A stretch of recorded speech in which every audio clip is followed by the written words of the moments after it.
Ao que está assentado sobre o trono e ao Cordeiro sejam tributadas ações de graças e honra e glória e poder por todos os séculos.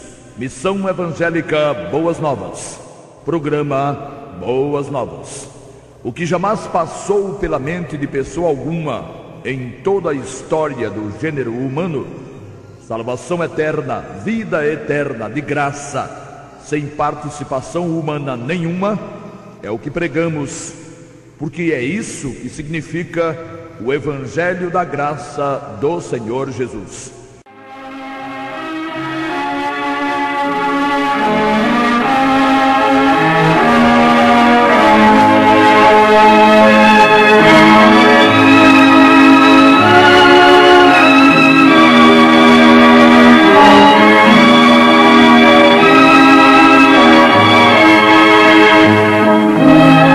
A mudança mais espetacular que se conhece na natureza é a que ocorre com a feia e repulsiva lagarta, que depois de passar pela fase de crisálida, o estado intermediário, transforma-se numa linda e apreciável borboleta.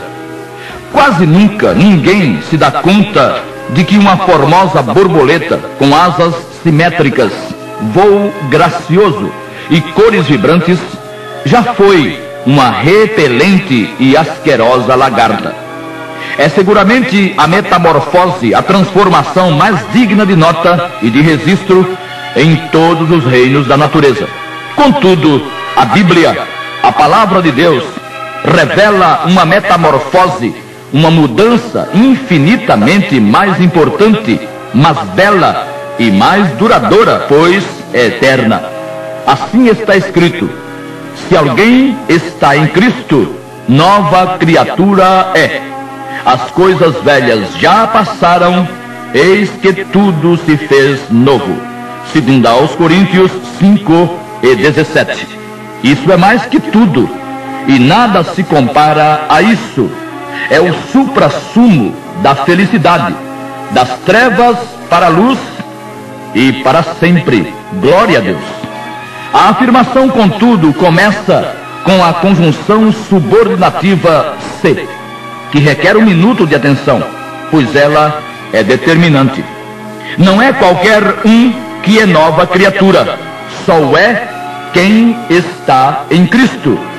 Se alguém está em Cristo, disse o apóstolo, mas e se alguém não está ou não estiver em Cristo?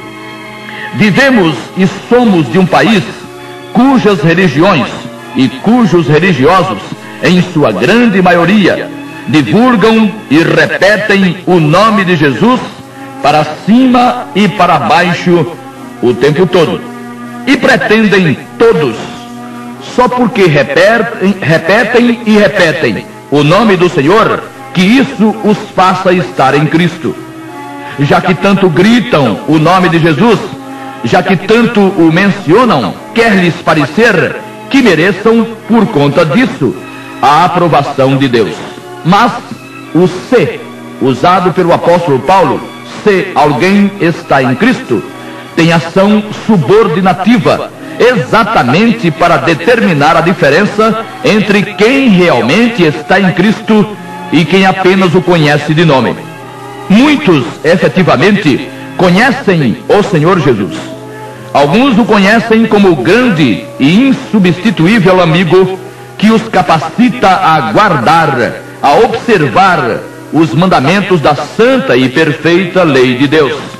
Outros o conhecem como o amantíssimo Filho de Maria, que é o verdadeiro objeto de sua devoção. Quer dizer, Maria é que é o verdadeiro objeto da devoção desses tantos, que quando falam de Jesus, é apenas para mostrarem que Maria teve tantos méritos que deu à luz alguém como o Senhor. Teria acontecido com qualquer desses a metamorfose, a mudança de que nos fala o texto? Estariam eles em Cristo? Seriam novas criaturas? Não.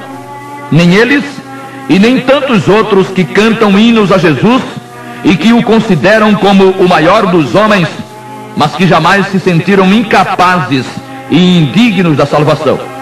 Para quem quer que assim pense, Jesus é o Salvador do mundo, é o Salvador dos outros, mas não deles mesmos. O que eles esperam é que no final da vida no corpo, e quando forem a juízo, Jesus os considere dignos e merecedores pela forma correta e justa como se portaram no corpo. Eles não precisam de um Salvador. O que eles precisam é ouvir a aprovação, o elogio, o aplauso do Senhor. Pensar nisso os deixa inchados de orgulho. Essa é a mesmíssima forma de pensar da maioria dos judeus. Judeus de antes e judeus de agora. Tenta essa maioria tapar o sol com a peneira. Tenta convencer a Deus, o Pai, de que não precisa estar em Cristo, pois é capaz de viver a vida como a vida deveria ser vivida e receber a aprovação do Altíssimo. Se alguém está em Cristo, nova criatura é. Então, se alguém não está em Cristo, continua sendo a mesma velha criatura, com a mesma posição diante do Senhor Deus, a mesma repelente lagarta. E qual é a posição? Qual é a avaliação de uma velha criatura? Ou qual é a avaliação que Deus faz de uma velha criatura? Mesmo que essa velha criatura seja ciosa de seus deveres, responsável moral e espiritualmente, temente a Deus, caridosa, bondosa, observadora da lei, devota de Maria e incapaz de uma ação menos digna, a avaliação de Deus acerca dela é de fazer estremecer a terra. Não há um justo, nenhum sequer. Não há quem faça o bem, não há nem um só. Romanos 3, 10 e 12. Isso requer a conclusão clara e lúcida de que no conceito de Deus, mesmo Maria e os apóstolos moralmente não eram justos e nem faziam somente o bem, mesmo já tendo passado pela metamorfose. Qual então é a diferença entre uma velha e uma nova criatura? E qual a vantagem da nova criatura sobre a velha? A diferença não é, e nem jamais esteve na carne. A carne do remido, a nova criatura, é tão ruim, continua tão ruim, tão má, tão tendenciosa, quanto era ruim, má e tendenciosa quando ainda era ele velha criatura, homem natural. Deus não teve como consertar a carne, não teve como salvá-la. Daí ter sido afirmado pelo próprio Salvador que a carne para nada aproveita. João 6, 63. Assim, mesmo a carne de um remido não passa de carne, não merece um segundo de confiança. Carne que tem que ser vigiada o tempo todo. 1 aos Tessalonicenses 5, 6 e 7, Romanos 13, 12 a 14, etc. O homem natural, o homem, velha criatura, está afastado de Deus desde a prática do primeiro pecado. A natureza santíssima do Senhor não tinha e não tem como manter comunhão com o homem na culpa de seus pecados. Assim, ele afastou-se. Seu desejo, o desejo de Deus, contudo, continua sendo o mesmo: ter e manter comunhão com a criatura que ele concebeu para sua obra-prima, ou como sua obra-prima. Foi o homem, ou é o homem, quem provoca o afastamento. Cada homem por conta do seu próprio pecado.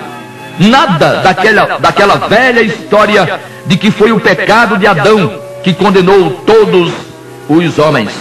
É verdade que o pecado de Adão o fez portador de uma natureza pecaminosa. E é também verdade que, sendo todos os homens descendentes de Adão, tiveram que receber dele a natureza pecaminosa, mas não o pecado. De que se queixa, pois, o homem vivente? Pergunta o profeta Jeremias e responde: queixe-se cada um dos seus pecados. Lamentações 3 e 39. Não é, pois, verdade que tenha sido o pecado de Adão causador da miséria de cada homem. Se alguém quer se queixar, queixe-se dos seus próprios pecados e acabe com a mania, aliás, muito conveniente, de ficar jogando em cima de Adão e de outros suas mazelas. Amando como ama seus seres morais, criados para a sua própria glória, o Senhor correu em seu socorro e com a prudência e sabedoria, Efésios 1:8, providenciou o modo através do qual cada um e qualquer um conseguiria deixar a incômoda e perigosa posição em que passou a estar depois de cometer o primeiro pecado, a posição de inimigo de Deus, velha criatura, subordinado à vontade e aos acenos de Satanás. Só existe salvação por existir perdição. Só existe a condição de nova criatura por existir a situação de velha criatura. Só existem borboletas por existirem lagartas. Então, fatalmente, antes de se tornar nova criatura, todo remido, já sendo o senhor dos seus atos e responsável pela prática de seus pecados, era velha criatura, e assim destituído da glória de Deus. Romanos 3:23. O fanatismo religioso que graça em todo o mundo, e particularmente o fanatismo existente no chamado cristianismo, tem, ao contrário do que se supõe, afastado os que dele participam da presença do Todo-Poderoso. Ninguém pode sair da situação de velha criatura tentando melhorar sua condição de vida, fugindo dos vícios, ou dando esmolas, ou praticando a filantropia, ajudando os seus semelhantes, ou confessando e professando uma religião, seja ela qual for. Em sendo velha criatura, o homem está perdido. Para sair da situação de velha criatura e fazer-se nova criatura, só existe um remédio: o sangue de Jesus. O ser humano deve apelar para Jesus, deve invocar seu nome, deve identificar-se com ele, confessando-o como seu salvador pessoal, único e todo suficiente.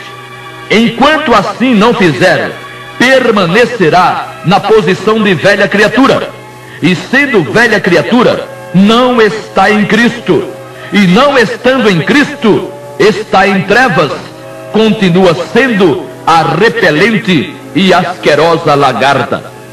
O perigo em que a maioria das pessoas vive só de lembrar dá arrepios em quem conhece, pelo teor das afirmações bíblicas, a existência de tal perigo. Só que a grande maioria, iludida pelo que ensinam as religiões, e quanto maior a religião, mais perigosa, nem de longe imagina que, a despeito de ser religiosa e temer a Deus, não está em Cristo. E se não está em Cristo, não tem nada com Deus. Credos existem que, inocentemente, confessam a falta de iluminação espiritual, acendendo luzes para os que partem, para os que morrem. Misericórdia. A luz que alguém não teve aqui, neste lado da vida, não terá do lado de lá. Não importa quem ou quantos lutem por ele, e intercedam, e chorem, e lamentem, e todas as demais coisas que costumam fazer. Se alguém não está em Cristo, não pode ser nova criatura, e não tem e não terá luz jamais. E se quem partiu não providenciou esse estar em Cristo enquanto permanecia aqui, depois que partiu, nada mais pode ou pôde ser feito, nem por ele mesmo, pois depois da morte virá o juízo, Hebreus 9:27, e nem por seus parentes e amigos, pois depois da morte virá o juízo, Hebreus 9:27. O que dizem e ensinam e pregam sobre o estado em que se encontra quem já se foi, que está dormindo, que está aguardando a próxima encarnação, que está no purgatório, é pura tapiação. Não é nada disso que afirmam as Sagradas Escrituras. Não existe essa história de pagamento de pecados em um imaginário fogo purgativo, e muito menos um aperfeiçoamento através de sucessivas reencarnações, e espírito dormindo é brincadeira. Se alguém quer se fazer nova criatura, e é tremendamente necessário que cada um se faça, não se fará depois da morte, passando por qualquer tipo de fogo, pois fogo nenhum seria capaz de purificar pecados e nem de perdoá-los. E nem se fará atravessando de um lado para o outro da vida, nascendo e morrendo, nascendo e morrendo.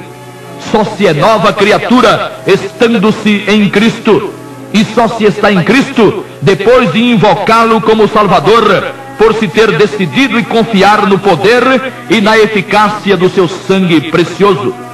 Tudo o que o ser humano precisa nesta vida para ser completamente feliz é ser nova criatura. Corta o coração ver e presenciar o testemunho de pessoas que se dizem felizes e realizadas por praticarem determinadas religiões e por seguirem determinados preceitos e dogmas. Corta o coração, pois tais pessoas, quando consultadas, confessam candidamente que sua felicidade reside na confiança que elas depositam em seus guias religiosos. E não é possível, asseguram elas, que eles estejam errados.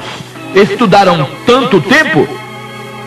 Se procurassem ouvir a confissão de tais guias, abismar-se-iam por constatarem que eles não têm certeza nenhuma, não têm segurança nenhuma.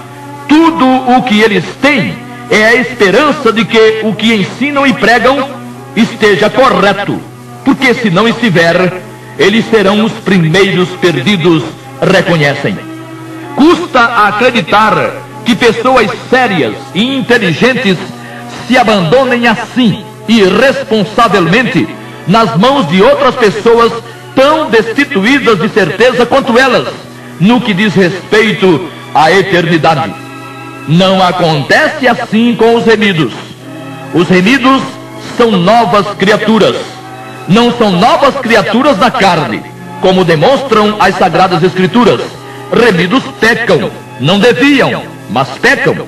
Eles são novas criaturas no espírito, no homem interior, naquilo que é eterno. Mas é no que é eterno que o homem precisa mesmo ser nova criatura, porque o corpo, ou será destruído ou será transformado. Destruído pela terra, pela morte, transformado quando do arrebatamento. Em qualquer dos dois casos, o corpo carnal desaparecerá, e a alma, o fôlego, é só o fôlego. Um segundo depois da morte ou do arrebatamento já não existirá, mas o espírito, o próprio homem, esse não. Esse, se não for nova criatura, se não tiver passado pelo sangue de Jesus, misericórdia, misericórdia. Misericórdia porque, continuando responsável pela culpa de seus pecados, e não sofrendo ou não passando pela metamorfose, pela mudança espiritual, quando se encontrar do outro lado, misericórdia será a palavra que mais vezes e mais insistentemente virá à mente do homem, que continuará lúcido, aliás, e consciente. Se alguém está em Cristo, nova criatura é. As coisas velhas já passaram, eis que tudo se fez novo. Consideremos agora o significado real da segunda parte desta afirmação, consolidando o que até agora havemos dito. Que coisas velhas faziam parte da vida do remido antes de ser remido? Que coisas velhas já passaram? Adoecer, o remido adoece. Viver com parcos recursos e na pobreza, a maioria dos remidos vive. Morrer, todo remido morre, morreu ou vai morrer, exceto os que alcançarem o arrebatamento ainda no corpo. E então, o que era velho e já não existe na vida de todo remido?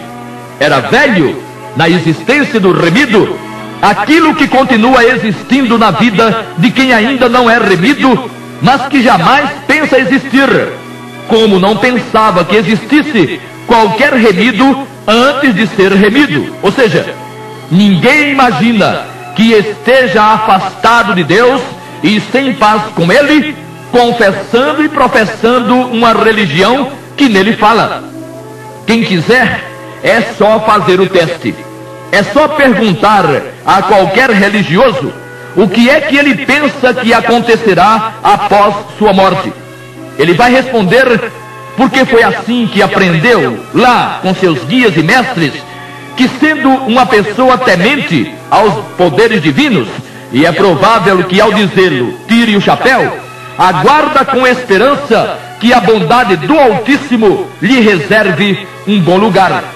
Pode ser que também responda que sendo devoto do coração de Maria e do coração de Jesus, e que sendo observador dos mandamentos, e que sendo testemunha do Todo-Poderoso, e que aguardando alcançar a perfeição através de reencarnações, não lhe é ou não lhe seja necessário invocar o nome do Senhor Jesus, passar pelo novo nascimento e fazer-se nova criatura ou nova criação.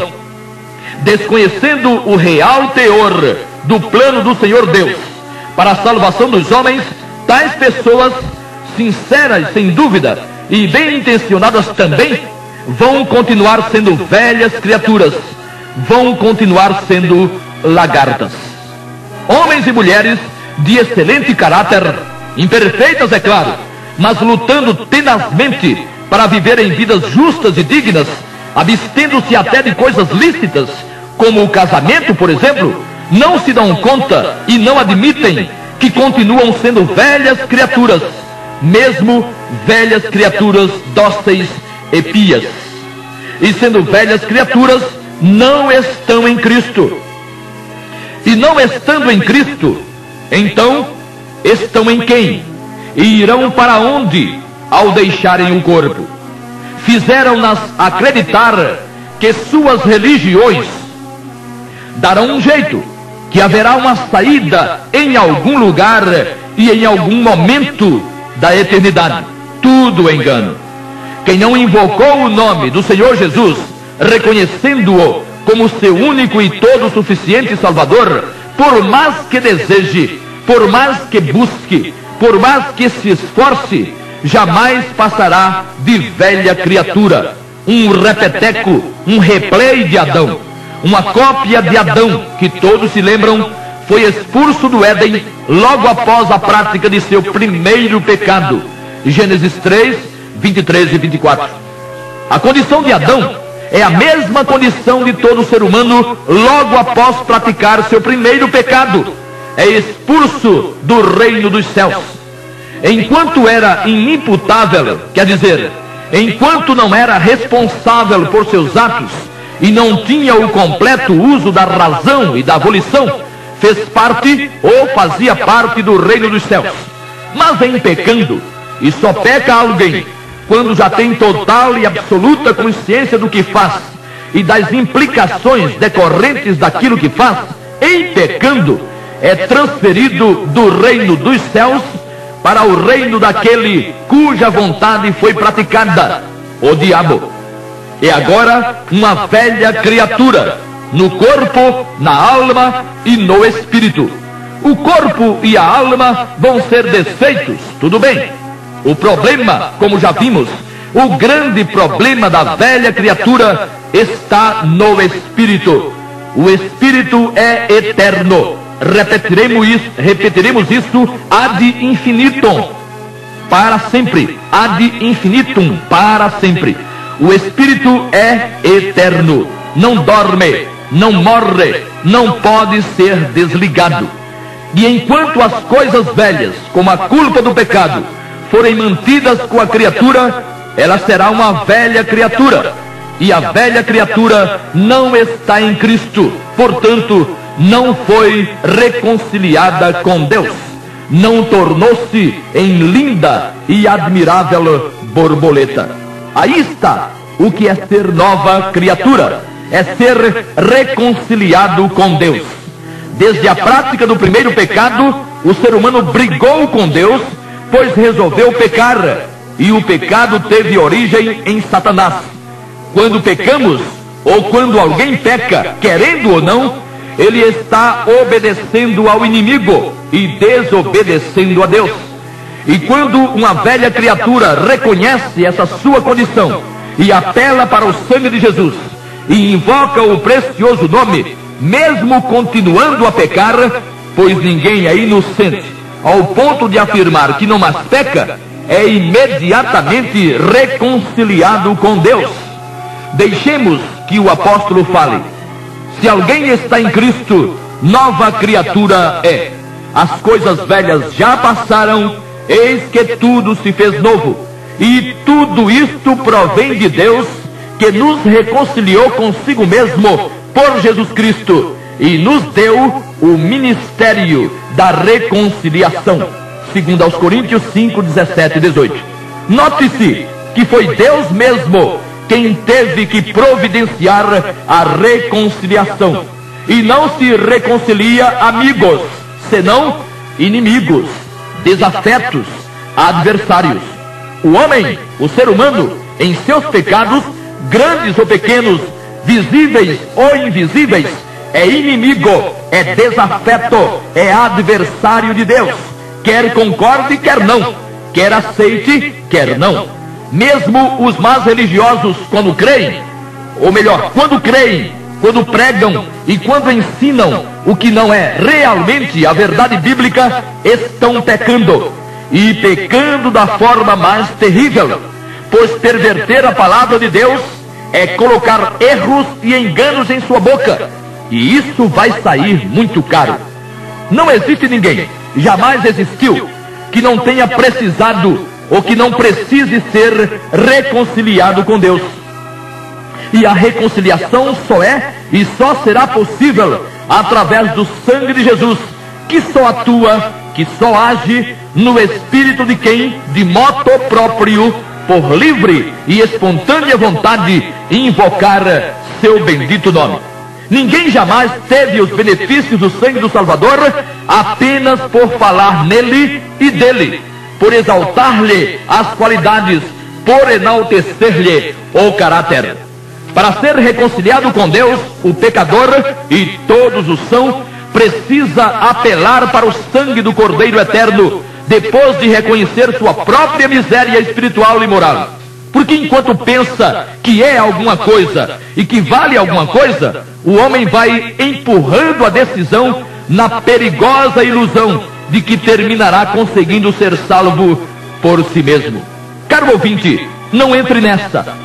Se você ainda não invocou, ainda não apelou, ainda não correu em desespero para o sangue de Jesus, então você ainda é uma velha criatura morta em seus delitos e pecados e afastada de Deus, brigada com Deus, sendo seu desafeto, seu inimigo, seu adversário.